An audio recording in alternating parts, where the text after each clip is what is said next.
For example, this week, the Auditor General came out and said they've spent an extra $1 billion plus specifically on homelessness. Well, that sounds good, but they can't keep track of how many homeless people there are in Canada. They'd spent $1 billion in the regulatory environment before pulling the plug because they couldn't see a way to get to the finish line, or even Keystone XL. $1 billion. $1 billion, just in the regulatory process. The only thing worse than failing is failing expensively, and that's what this Prime Minister is doing. So what's happened to the energy sector in Alberta since the Trudeau Liberals took power?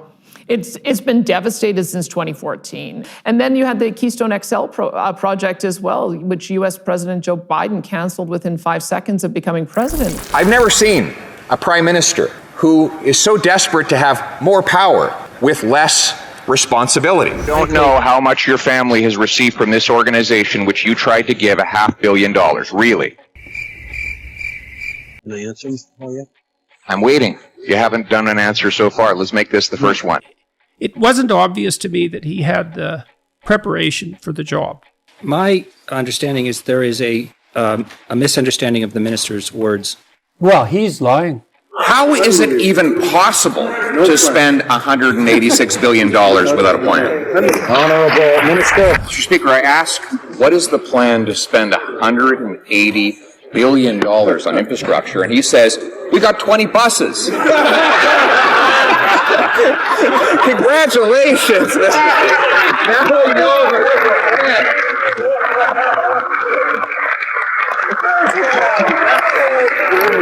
How much does that work out to per bus?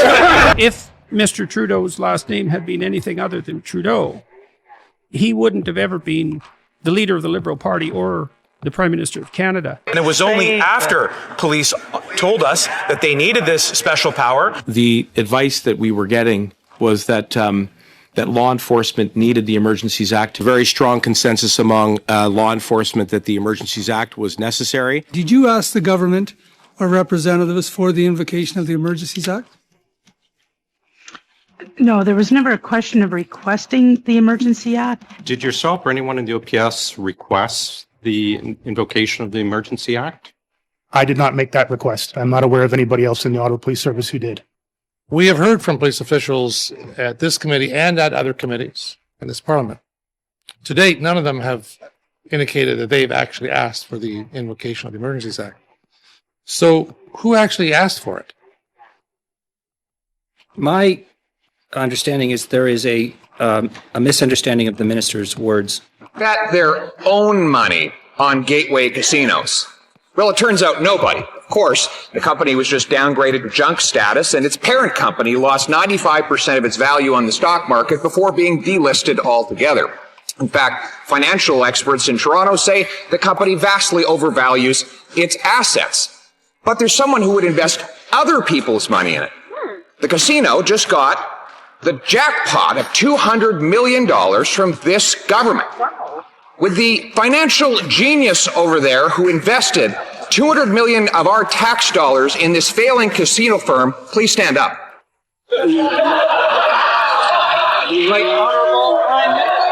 I don't believe that he ever says a word that's true. From what I've been able to observe, it's all stage acting. He's crafted a persona. He has a particular instrumental goal in mind, and everything is subordinated to serve that. Why? So, what's the motivation? The same motivation that's generally typical of people who are narcissistic, which is to be accredited with moral virtue in the absence of the work necessary to actually attain it.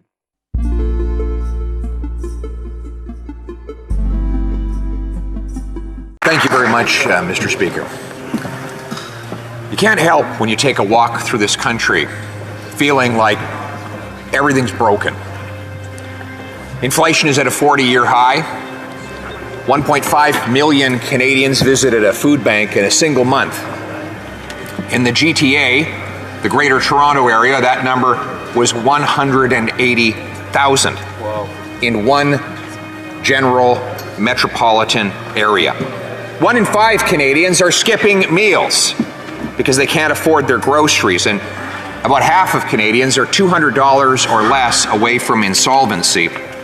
The number of insolvencies is up by a fifth compared to a year ago, the biggest increase in 13 years. 1 in 6 businesses are considering closing their doors. Households now face the prospect of 15% of their income going to debt servicing alone, a recent record. Mortgage interest costs for the average family are up 11% year over year, the biggest increase since 1991. And if you do renew your mortgage today, after having secured it 5 years ago, you're paying about $7,000 more per year for the very same house that you lived in last year. And if you think home ownership is expensive, well, be careful about renting. That now costs $2,000 a month in the average Canadian city. Vancouver is the world's 3rd most inflated housing market. Toronto, the 10th. In fact, Vancouver is more expensive than New York, Singapore, London, England, and countless other of the world's most famous cities where they have more people, more money, and less land.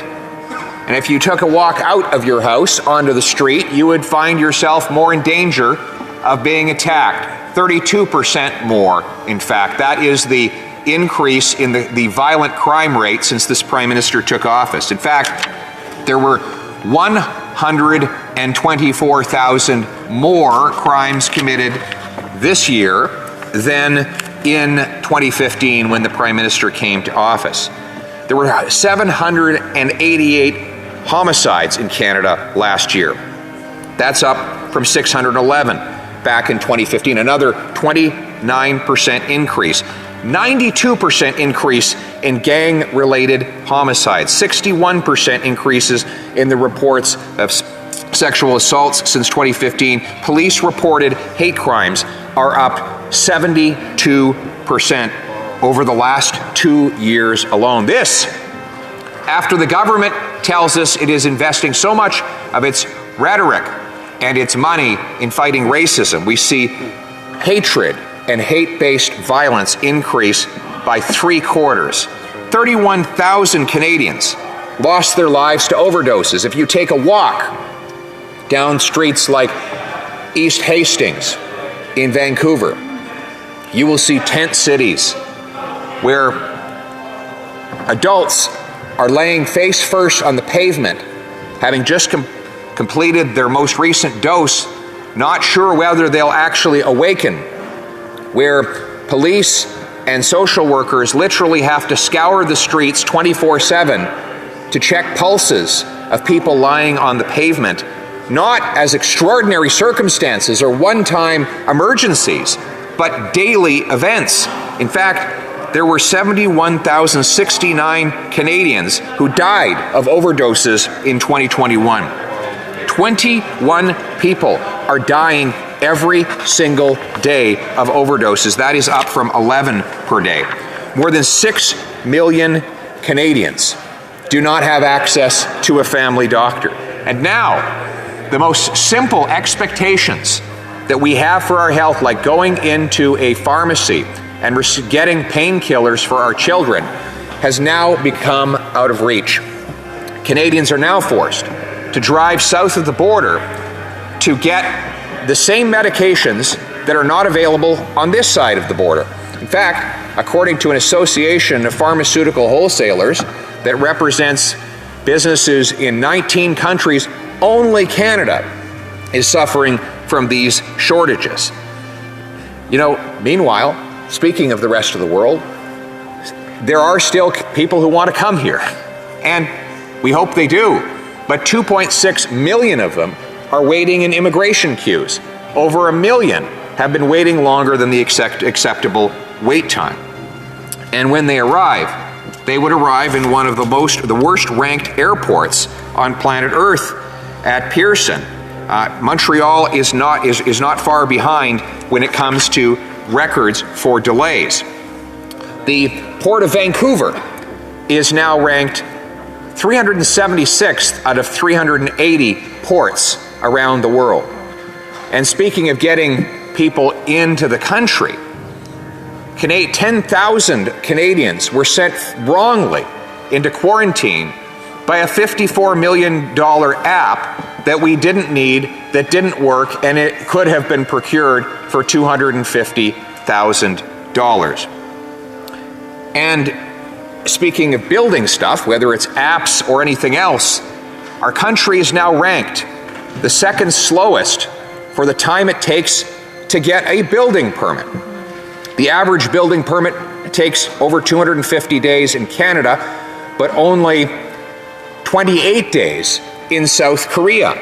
No wonder we can't build the factories, the pipelines, and most important of all, the houses that give people homes.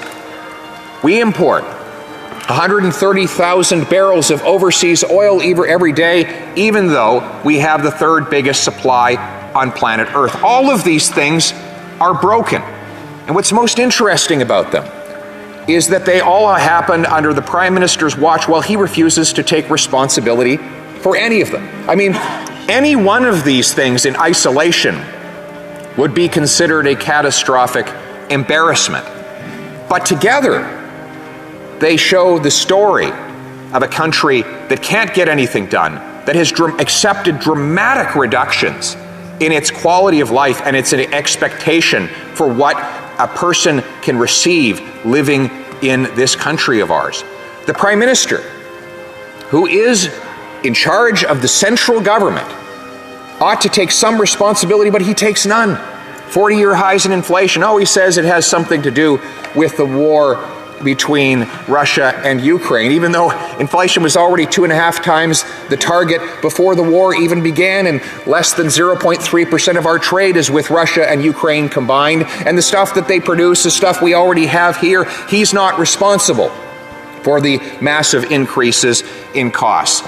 He's not responsible, he says, for the doubling of house prices or the fact that rental costs are out of reach. He's not responsible for the skyrocketing crime rates in our streets, even though his government oversees the criminal code and the national police force and the border security. He's not responsible for the overdose deaths of so many Canadians. He's not responsible for the fact that so many are going to food banks. He's not responsible for the fact that our children can't get medication. He says he's not responsible, Madam Speaker, and he's right.